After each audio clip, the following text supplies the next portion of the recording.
Aujourd'hui, nous allons parler d'un des aspects essentiels de l'identité visuelle.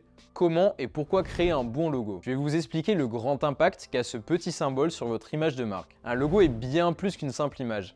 C'est le symbole visuel de votre pratique médicale. Il représente vos valeurs, votre professionnalisme et votre engagement envers la santé de vos patients. Un bon logo est pertinent et unique. Il sert à identifier une marque et à la différencier de ses concurrents. Il sert aussi à porter vos valeurs, le secteur d'activité de votre profession médicale et à fédérer votre patientèle. Il est un outil indispensable en termes de communication. Il doit être facilement lisible et identifiable. Il évolue graphiquement au fil du temps afin de suivre la progression de la marque et de s'adapter au marché. Le logo est souvent la première chose que vos patients potentiels voient. Il crée une première impression immédiate de votre pratique. C'est pourquoi il est crucial qu'il soit bien conçu, car une première impression positive peut influencer la confiance de vos patients. Un bon logo doit être facile à reconnaître et à mémoriser. Les couleurs, la forme et les éléments graphiques doivent être soigneusement choisis pour évoquer les valeurs de votre profession médicale et paramédicale. Votre logo doit vous distinguer de vos confrères ou de vos consoeurs. Il doit être unique de manière à ne pas être confondu avec d'autres praticiens. Une fois le logo validé, vous recevrez un pack comprenant votre logo exporté aux différents formats,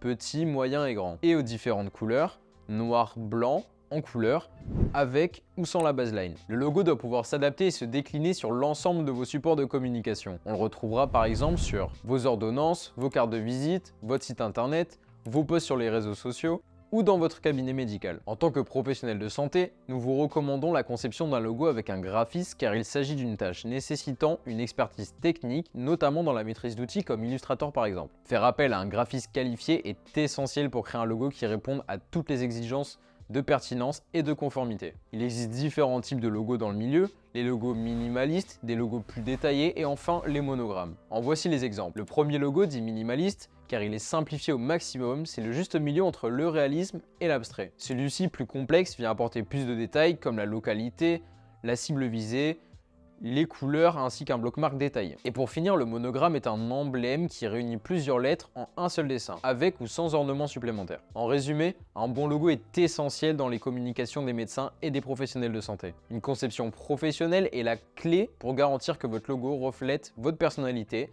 vos valeurs et votre activité professionnelle. En matière de logo, pensez-vous que le monogramme est plus pertinent que le pictogramme? Pour rester informé, n'oubliez pas de vous abonner, de partager vos questions dans les commentaires et de nous proposer des sujets qui vous intéressent.